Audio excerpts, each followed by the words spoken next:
if you venture out to sea 20 miles from the west coast of mainland Scotland, eventually you will see the ice-cold waves of the ocean crashing upon a lone solitary island. This lonely island is named Eilean Mor, one of the Flannan Isles, and if you were to look up to the highest point of this island, you would see the Flannan Isles Lighthouse. A lighthouse that is shrouded in superstition and mystery, just like the island that it sits upon. Between the years of 1895 and 1899, construction of the Flannan Isles Lighthouse was underway. All the building supplies had to be brought up the 140-foot cliffs from the supply boats, and as you can imagine, this was probably a very grueling task, especially considering how violent the sea can be around that area. And during the construction of the lighthouse, it is worth mentioning that one of the workers did actually lose his life in a freak accident, so already we have one life lost to the Flannan Isles Lighthouse. Finally, after years of hard work, the lighthouse was finally finished, complete with its own small railway that was controlled by a pulley system to bring fuel, food and other supplies from the boats up to the lighthouse.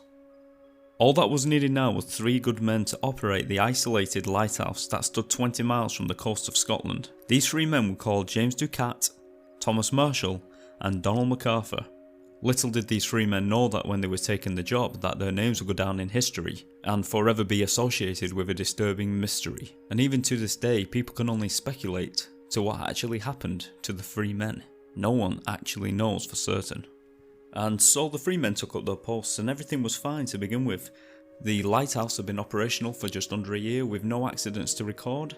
And there was also a 4th lighthouse keeper who stayed on shore and rotated with the men on a regular basis.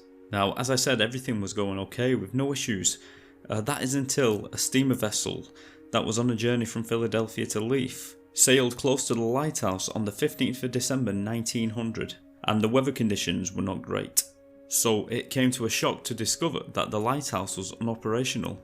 No light shined out towards the sea, as if it was unmanned. So when the steamer vessel docked in Leith on the 20th of December, it was reported to the Northern Lighthouse Board, who planned to send a relief vessel to make sure everything was okay.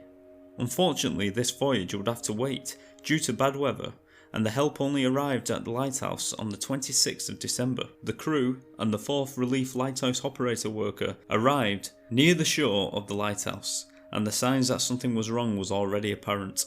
The first signs that something was amiss are as follows. The flag staff had no flag. All of the provision boxes were still on the loading stage for restocking, and strangely, none of the lighthouse men had come down to greet them. Something wasn't right.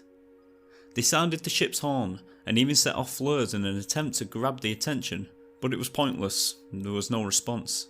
And so it was decided that the 4th relief keeper and Mr. Joseph Moore would be sent to shore alone in a boat to find God knows what. And when he arrived at the lighthouse grounds, he discovered that the main gate and the main door were both shut. Once Joseph Moore had made his way inside the lighthouse, he found that every single bed had been left unmade, and the clock on the wall no longer ticked. It was frozen in time, and the 3 men were nowhere to be found. Now, it is worth mentioning that there is another version of this story where Joseph found dinner plates on the table with food that had hardly been touched, as if the men had to get up quickly and leave the dinner table and leave the food uneaten. But this may be a hoax that was introduced later on in a magazine, but this has never been proven, so it may be true, it may not. And I only mention this because there is another story which states that every bit of dining ware, every plate, every knife, fork, cup was all cleaned up and put away. There was none of that actually out on the table, according to certain stories. And I think that version of the story probably does have a little bit more credence. I think it was actually in the report that was filed after they discovered that these 3 men had vanished. So we're going to go with that the cutlery had all been cleaned up and put away. So later on, Joseph Moore would return to the lighthouse with more crew members to continue the search, and it was revealed that the lamps in the lighthouse had been cleaned and refilled.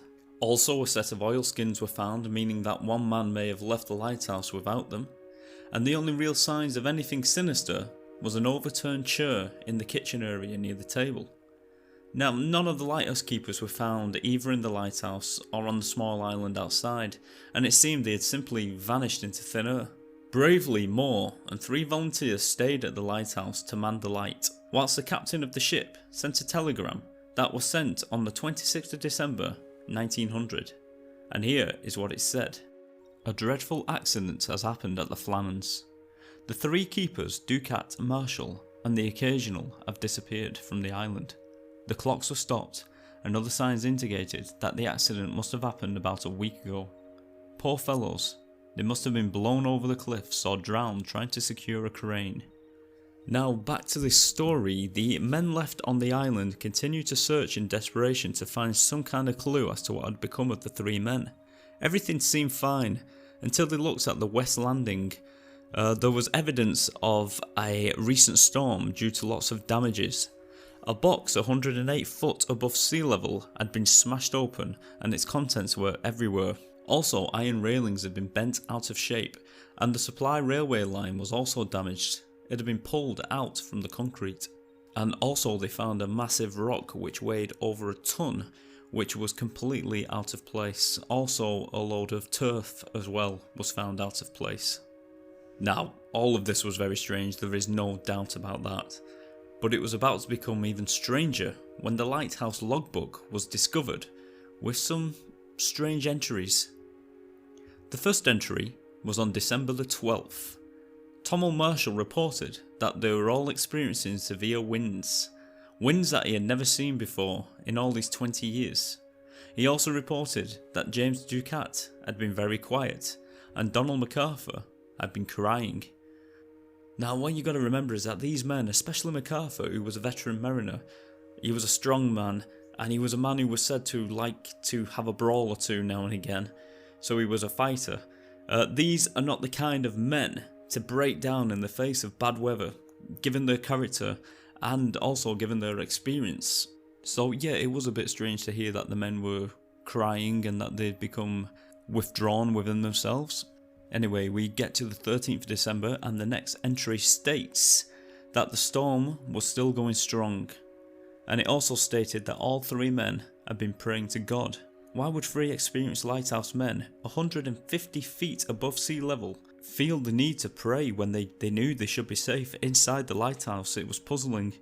But it was about to get more confusing due to the fact that on this date, up until the 14th, no storms were actually reported. So apparently, according to some, there actually wasn't any bad weather on those dates in the logbook.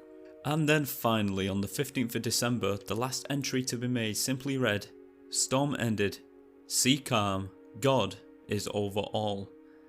Now it is suggested that the log may have been a hoax by another magazine in the 1920s, but this isn't 100% proven. Now what actually happened remains a mystery, but a report written by the superintendent of the Lighthouse Board stated as follows. From evidence that I was able to procure, I was satisfied that the men had been on duty up until dinner time on Saturday the 15th of December, and that they had gone down to secure a box in which the mooring ropes, landing ropes, etc. were kept, and which was secured in a crevice in the rock about 110 feet above sea level, and that an extra large sea had rushed up the face of the rock and had gone above them, and coming down with immense force had swept them completely away. Now you would think that this explanation would be satisfactory for most people, but of course this was the early 1900s and superstition was common, and it wasn't long before people were coming up with their own theories as to what happened. First of all, there was a theory that a massive sea serpent had devoured the lighthouse keepers. The second theory was that a giant monstrous seabird had swooped down and carried the men away to be eaten.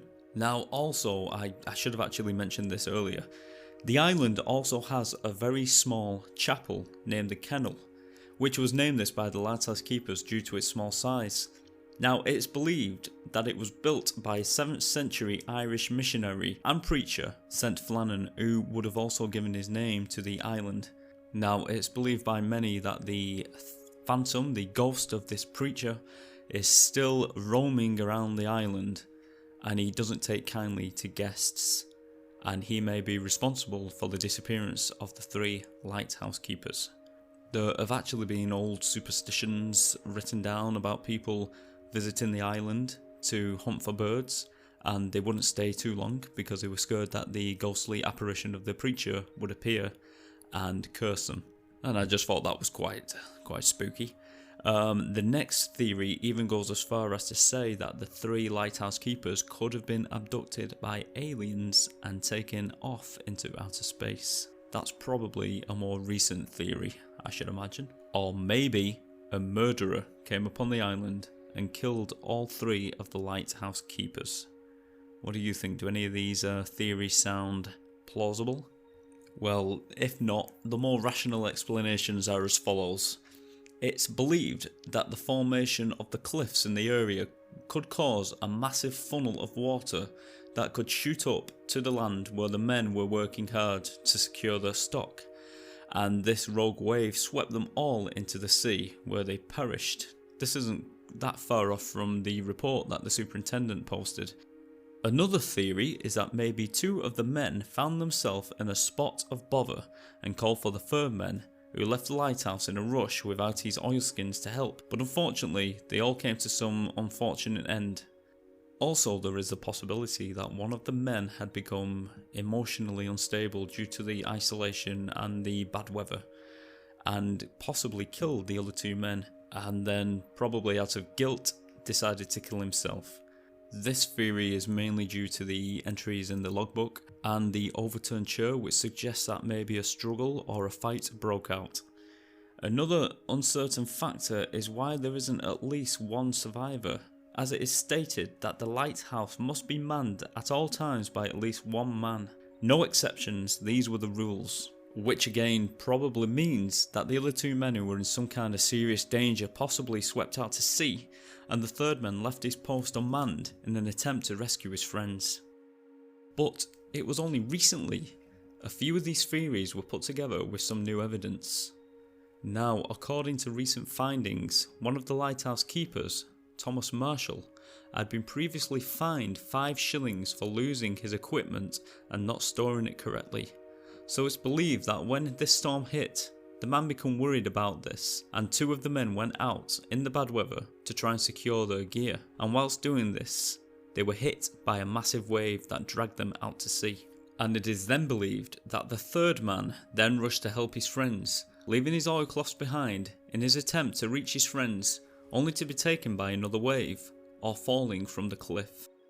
Now, for many years to come, other lighthouse keepers say that they have often seen ghostly figures walking the land, and ghostly screams carried by the cold, harsh, salty winds that blow around the lighthouse. And it is also rumoured that at some point in history the island may have been used for dark rituals, and also it is said that strange human-like pygmy bones have been found on the land. Now, to this day the lighthouse still stands, only now fully automated, alone on the mysterious foggy island, with only its ghost to keep it company, and its mysteries and secrets that may have been absorbed into the stonework of the Flannan Isles lighthouse. So what do you think? Was it just a freak accident? Or was it something more sinister, something more supernatural, that caused the mysterious disappearance of these 3 experienced lighthouse keepers? As always, I'll let you decide. I'll see you next time. Take care.